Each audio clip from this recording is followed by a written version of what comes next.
PTI की तरफ से वज़ीर आज़म का नाम, केटी का वज़ीर आला कौन होगा, और पंजाब की तरफ खान को 184 सीटें देने के लिए तैयार।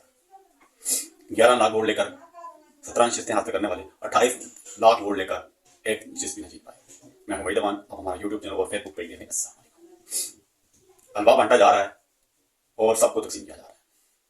खान साहब को 184 सीटें देने के लिए तैयार हो गए। इसकी तस्वीर भी आपको बताऊंगा।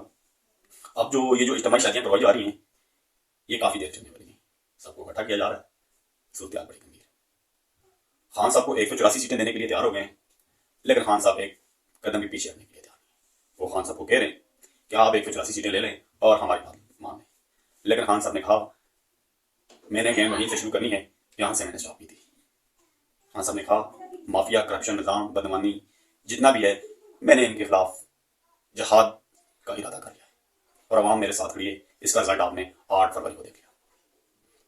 खान साहब ने कहा कि इनकलाब नौजवान लेके आते हैं और इनकलाब आ गया है।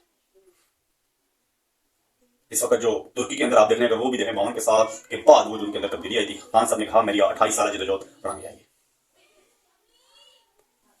इस वक्त लोग खुद आकर वो कह रहे हैं कि ये पीटीआई की सीटें और पीटीआई ही जीती है। बाकायदा प्रेस कॉन्फ्रेंस की जा रही है और मुखालिफ उम्मीदवार खुद कह रहा है कि हमें सीटें दे जा रही हैं। वो कह रहे हैं जिसका मैंडेट उसको मिलना चाहिए। इलेक्शन कमीशन 4 बार रिजल्ट चेंज कर चुका है। उनको समझ नहीं आ रही कि फॉर्म 45 पे क्या लिखना है, फॉर्म 46 पे क्या लिखना है और फॉर्म 47 पे क्या लिखना है। बहुत परेशान है कि हमें कहीं से हुक्म आना है और हमने रिजल्ट अनाउंस कर दिया। एमक्यूएम 11 लाख वोट लेकर 17 नशस्तें लेगी, जबकि टीएलपी 28 लाख वोट लेकर एक नशस्त भी न जीत पाई। ये भी बड़ी गंभीर सूरत हाल है। एमईएम खुद परेशान है कि हमें इतनी सीटें कहां से मिलेंगी।